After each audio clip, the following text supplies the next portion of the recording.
नमस्कार, हर हर महादेव, जय भोलेनाथ। आप सभी का स्वागत है आपके खुद के YouTube चैनल पर जिसका नाम है चाचा के फैक्ट। मेरा नाम नितिन है और आज जो मैं आपको कहानी सुनाने वाला हूँ ये प्रबुद्ध की कहानी है। ये रहने वाले दिल्ली के हैं, ठीक है। दिल्ली में मयूर विहार इन्होंने बताया था। और एक बड़ी अजीब सी बात है कि 41 वर्ष के होने के बावजूद इनकी आस्था ईश्वर में नहीं है। थोड़ा आपको अजीब लगा होगा। और हाँ, एक बात तो आपको मैं आज क्लियरली बता देता हूँ कि कभी भी ईश्वर की भक्ति के लिए कोई भी उम्र नहीं होती कि आपको 18 साल से पहले ईश्वर से आस्था नहीं रखनी चाहिए या आपको 60 साल के बाद ईश्वर में भक्ति ज़रूरी है, ऐसा नहीं होता, ठीक है। लेकिन इस कहानी के माध्यम से आज आपको कुछ बड़ा पता लगने वाला है। अभी फ़िलहाल चैनल का इंट्रो, फिर उसके बाद आकर कहानी शुरू करता हूँ। हर हर महादेव।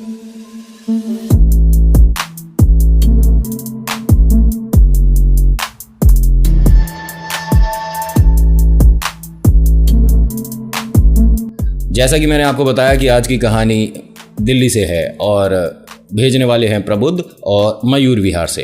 इनकी इस कहानी को शामिल करने का सबसे बड़ा कारण यही है कि आपको ईश्वर में आस्था के लिए कभी भी कोई निर्धारित एज की ज़रूरत नहीं होती है। 41 साल की उम्र से इन्होंने, एक मिनट, कहानी के बीच में बोलूँगा बड़ा अजीब लगेगा, शुरुआत में बोल देता हूँ। अगर आपको कहानी पसंद आती है तो प्लीज़ लाइक करिएगा। पहली बार आए हैं तो सब्सक्राइब के बटन को ज़रूर दबाइएगा और वो जो सब्सक्राइब का बटन दबाएंगे तो ऑल आएगा ना, उस पर भी क्लिक कर लेना। उससे क्या कमाल होगा, जब भी मैं कोई कहानी लाऊंगा आप तक मैसेज आ जाएगा। सच बता रहा हूँ। और हाँ, शेयर कर लेना अगर आपको अच्छी लगती हो तो, प्लीज़ थोड़ा सपोर्ट कर दिया करो। खैर, कहानी शुरू करता हूँ, ज़रा ध्यान से सुनिएगा। नाम प्रबुद्ध है, उम्र 41 साल है यानी 41 ईयर्स। घर परिवार से एकदम ठीक है और सब कुछ एकदम ठीक चल रहा है, एकदम बढ़िया। माता पिता के साथ रहता है, बीवी बच्चे हैं और बच्चे भी बड़े बड़े हो रहे हैं। एक 10 साल का बेटा है और एक 8 साल की गुड़िया है। सब कुछ ठीक है। धर्मपत्नी जॉब पर जाती हैं, माता पिता जो हैं वो रिटायर हैं। घर में जैसे आपका और हमारा परिवार होता है ना, उस तरह का है। ऐसा कोई बहुत ज़्यादा पैसे वाले नहीं और ऐसा भी नहीं कि खाने के लाले पड़ रहे हैं, ठीक है। ये एक साधारण वर्ग का परिवार है जो कि खा कमा रहा है, ठीक ठाक सब कुछ चल रहा है। ईश्वर में भक्ति सिर्फ 3 जनों की है, एक इनकी धर्मपत्नी और मम्मी और पापा। इनको ईश्वर से कोई लगाव नहीं, ईश्वर से कोई मतलब नहीं और कभी नकारा भी नहीं है। ईश्वर का अस्तित्व है ये जानते हैं, मानते हैं, लेकिन कभी ईश्वर ने इनके लिए कुछ ऐसा नहीं करा जो कि चमत्कार कहकर शामिल किया जाए। अब ये कहानी की शुरुआत चमत्कार के रूप में कैसे हुई।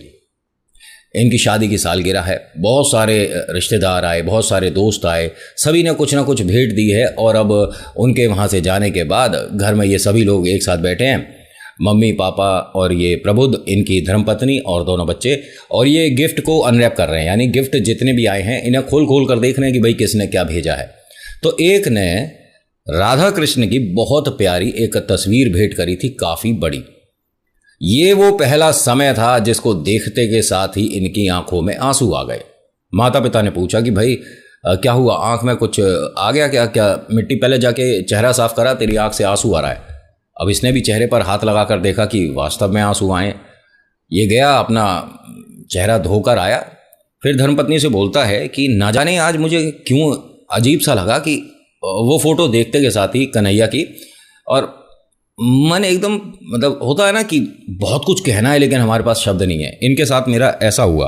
तो धर्मपत्नी ने कहा, होता है कभी कभी हम ईश्वर के जब पास होते हैं, उनके सामने होते हैं और उन्हें बहुत कुछ कहना होता है, धन्यवाद करना होता है, कुछ मांगना होता है, कुछ शिकायत करनी होती है, तो हमारे पास शब्द नहीं होते, तो आंखों से आंसू सब कुछ कह जाते हैं। आपके साथ भी ऐसा हुआ होगा। लेकिन मैं कभी भगवान में आस्था रखता नहीं हूँ और तुम जानती हो कि घर में भी कभी पूजा पाठ होती है तो मैं उपस्थित कितना होता हूँ। अरे मेरे पास वैसे बहुत सारे काम हैं, मुझे और कोई मतलब ही नहीं।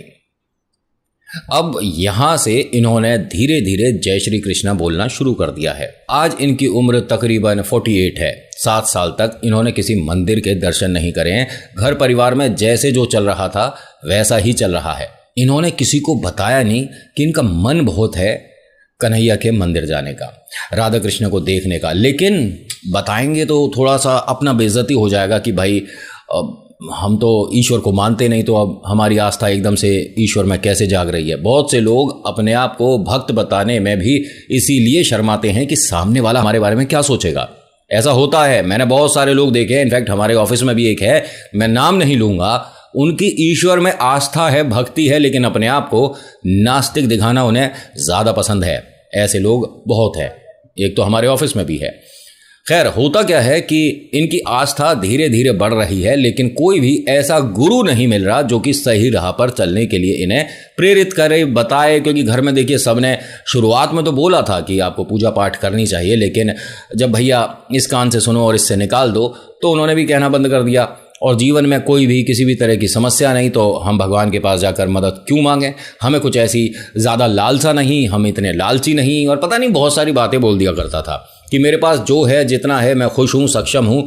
और मुझे बिल्कुल भी वैसा नहीं कि मेरे चादर छोटी है तो उसे बड़ी करने के लिए ये करूँ वो करूँ। ठीक है, जो है सब कुछ सही है और मेरी मेहनत का ही है। मैंने कहीं किसी का हक नहीं मारा, मैंने कभी किसी से बेईमानी नहीं करी, तो मेरे साथ गलत होगा क्यों? बात ये भी ठीक है। लेकिन धर्मपत्नी ने भी, माता पिता ने भी कई बार समझाया कि हमें ईश्वर की आस्था बढ़ चढ़ कर करनी चाहिए। अपने मन में हमें भगवान के लिए एक स्थान, ज़रूरी स्थान रखना चाहिए। अपने ईश्वर को हमेशा पूजना चाहिए, क्योंकि वक्त हो सकता है कि जो ख़राब आने वाला है वो उनकी भक्ति की वजह से ना आए, लेकिन इसे कुछ समझ नहीं आ रहा। अब होता क्या है, ये जब दफ्तर से चले हैं, गाड़ी में हैं, अकेले हैं, और इनकी गाड़ी में कन्हैया के भजन चल रहे हैं और बड़े आनंद में आते हैं ऑफिस से। ऐसे नहीं कि परेशान आए, ठीक है, बहुत सारे काम होते हैं, ऑफिस की बहुत सारी टेंशन होती है, लेकिन ये घर लेकर नहीं आते कि ऑफिस वाले मुझे पैसे देते हैं, पगार देते हैं, वहाँ पर परेशान और खुश होने के लिए। घर पर तो मैं हमेशा खुश ही रहता हूँ, इनका ऐसा विचारधारा है। अब गाड़ी में जब ये चल रहे थे, कन्हैया के भजन चल रहे थे, ईश्वर में आस्था है, एकदम से ये नहीं होना चाहिए था। दुर्घटना, एक्सीडेंट इतना भयानक कि देखने वालों के रोंगटे खड़े हो गए। गाड़ी के, ये मानिए कि परखच्चे उड़ गए थे। और जब ये गाड़ी से बाहर उतरे तो इनसे ही लोग पूछ रहे थे कि भाई साहब गाड़ी कौन चला रहा था, ये किसकी गाड़ी थी, सब कुछ ठीक है? उन्होंने कहा, भाई साहब मेरी ही गाड़ी है, मैं ही गाड़ी से बाहर निकला हूं। कोई यकीन ना करके दे, कैसी बात कर रहा है ये आदमी? आप ड्राइवर वाली सीट का हालत देख रहे हो? अरे आगे वाला शीशा भाई साहब पीछे वाले शीशे से मिल गया, गाड़ी पूरी स्मैश हो गई। पूरा गाड़ी, मतलब पता ही नहीं पड़ रहा कि गाड़ी है कौन सी कंपनी की, और कह रहा है कि मैं गाड़ी चला रहा था। अरे देखो गाड़ी में ही फंसे होंगे वो। अब गाड़ी, भाई साहब बहुत सारे लोगों ने मदद करी, क्रेन बुलाई, गाड़ी को थोड़ा सा टेढ़ा मेढ़ा करवाया, खुलवाई, छत हट गई, और देखा तो गाड़ी में कोई नहीं है। इनसे पूछा, भाई साहब बताइए तो सही, आप सबसे पहले आए हो यहाँ पर, तो गाड़ी में था कौन? वो सब समझ नहीं आ रहा कि गाड़ी अपने आप थोड़ी ना चल रही होगी। उसने कहा, अरे भाई साहब मैं चला रहा था, मेरा नाम ये है, मेरी गाड़ी का नंबर ये है, मैं अपने दफ्तर से आ रहा। अरे आपकी गाड़ी नहीं? ये भाई साहब कैसी बातें कर रहे हैं, इनकी गाड़ी कैसे हो सकती? किसी ने यकीन नहीं करा और किसी ने इनको गाड़ी से उतरते देखा नहीं। बड़ी समस्या कि ये मैं कैसे यकीन दिलाऊं? तो एक आदमी इनके सामने आया और कहता है कि अच्छा अगर तुम्हारी गाड़ी है तो बताना गाड़ी में भगवान जी कौन से लग रहे हैं। तो उसने कहा, मतलब गाड़ी में भगवान जी कौन से लग रहे हैं? कोई भी भगवान जी नहीं है गाड़ी में, क्योंकि मैं गाड़ी में तस्वीर फोटो वगैरह कुछ लगाता नहीं हूं। लेकिन हाँ एक बात बता देता हूं, गाड़ी में भजन मेरे कन्हैया के चल रहे थे। अब भैया डेक की हालत और गाड़ी के डैशबोर्ड की हालत तो ख़राब थी, तो यकीन नहीं करा लोगों ने। इसने नंबर बता दिया तो कुछ लोगों ने कहा कि भाई हो सकता है, लेकिन लग तो नहीं रहा इन्हें देखकर कि इनकी गाड़ी है, लेकिन नंबर ठीक बता रहे हैं। वहाँ पुलिस वगैरह आई, सब कुछ देखा गया, एम्बुलेंस भी आ गई, नहीं सब कुछ ठीक है। एम्बुलेंस को भी धन्यवाद करा और वो वहाँ से चले गए कि भाई समझ नहीं आया कि इस गाड़ी में से ये आदमी उतरा और इसके खरोंच नहीं आई। ऐसा होना नहीं है, मतलब ये झूठ बोल रहा है आदमी, गाड़ी ये चला नहीं रहा होगा, इसने हो सकता है कहीं ढलान पे खड़ी कर दी हो और वो दुर्घटना में, समझ नहीं आया। और जिस ट्रक के साथ हुआ था वो तो ऐसे जा और वैसे जा, उसका तो पता ही नहीं चला, क्योंकि सब लोगों ने गाड़ी वाले पर ज़्यादा ध्यान दिया कि एकदम वो इस तरह से कट लगा उस ट्रक का कि कई बार पलटियां खाने के बाद, एक डिवाइडर पे लगने के बाद, मतलब बहुत भयानक, एकदम धुआं धुआं हो गया था सब कुछ। जब किसी ने यकीन नहीं किया और इससे कई बार पूछ लिया तो इसने अपने घर फ़ोन किया। घर वाले एकदम चिंतित परेशान हो गए कि आप तो ठीक हो? उन्होंने कहा मैं बिल्कुल ठीक हूँ, लेकिन मेरी गाड़ी की हालत, और यहाँ यकीन नहीं कर रहे हैं लोग कि ये गाड़ी मेरी थी। यकीन नहीं कर रहे क्यों? मैं गाड़ी की फ़ोटो भेजता हूँ, ज़रा देख लो गाड़ी की हालत कैसी है। मतलब गाड़ी में ज़्यादा समस्या आई है। अरे गाड़ी में समस्या, गाड़ी समझ ही नहीं आ रही कि है कौन सी। ऐसा कैसे हो सकता है? आप ठीक हो? बिल्कुल, हाँ बिल्कुल ठीक हूँ। एक काम करता हूँ, मैं गाड़ी को टो करवा के गैरेज पे छोड़ता हूँ, देखते हैं शोरूम वाले इसको कैसे क्या करते हैं। नहीं तो कोई बात नहीं भैया, अब हमें तो ऊपर वाले ने बचा लिया। एक मिनट, क्या कहा आपने? नहीं नहीं कुछ नहीं, मैं आता हूँ। आपने कुछ कहा है? आप बोलो तो सही। नहीं सब कुछ ठीक है। तो वो हंसने लगी इनकी धर्मपत्नी और कहती है कि अरे बोल भी दो जो आप बोल रहे थे। तो ये बोलते हैं कि हाँ, ईश्वर चमत्कार करते हैं। कैसे? मैं तुम में से किसी को बता नहीं रहा था, लेकिन 7 साल से मैं कन्हैया से कुछ ज़्यादा ही जुड़ गया था। मैं कन्हैया को दिल ही दिल ये मान चुका था कि इनके अलावा जीवन में कोई नहीं है। और तुम्हें एक बात बताऊं कि मैंने 3 दिन बाद हम सभी के लिए एक प्लान बनाया था कि हम गाड़ी से मथुरा वृंदावन होकर आएंगे और तुम सभी को मैं एक सरप्राइज़ दूंगा। लेकिन आज दुर्घटना हो गई, अब गाड़ी की व्यवस्था देखते हैं कैसे हो पाएगी। वो सारी बात तो ठीक है। आपने कहा मैं छुप छुप कर कन्हैया से दिल लगा बैठा था, उनको पूजता था। अच्छा, तो यानी गाड़ी में वो उस दिन जो भजन चल रहे थे और मैं घर में अंदर थी और आप गाड़ी पार्किंग में लगा रहे थे, तो वो हमारी गाड़ी में बज रहे थे, जिसे आपने कहा था कि कोई सामने से गया है उसकी गाड़ी में भजन बज रहे थे। आप तो बहुत बेईमान हो। तो वो हंसने लगा कि अरे इसमें मैंने बेईमानी क्या कर दी? अरे इतने प्यारे भजन थे, मैं आपसे पूछ रही थी कि आप ये भजन के बारे में कुछ बताओगे, तो आपने कह दिया मैं सुन नहीं पाया। आप कितने बेईमानी करते हो हम सब के साथ। और ये कन्हैया ने आपको कैसे बचाया या क्या था, कुछ बताओगे? उसने कहा सारी बातें फ़ोन पे ही बता दूं या कुछ घर आकर भी बताऊं? उसने कहा नहीं, आज तो मैं फ़ोन तभी रखूंगी जब मुझे सब कुछ पता चलेगा। बताओ, हम इस घर में रहते हैं और हमें कुछ पता ही नहीं है। तो पतिदेव ने कहा कि तुम पहले तो ये मेरे से प्रॉमिस करो कि मम्मी पापा को नहीं बताओगे कि दुर्घटना हुई है, वो परेशान हो जाएंगे।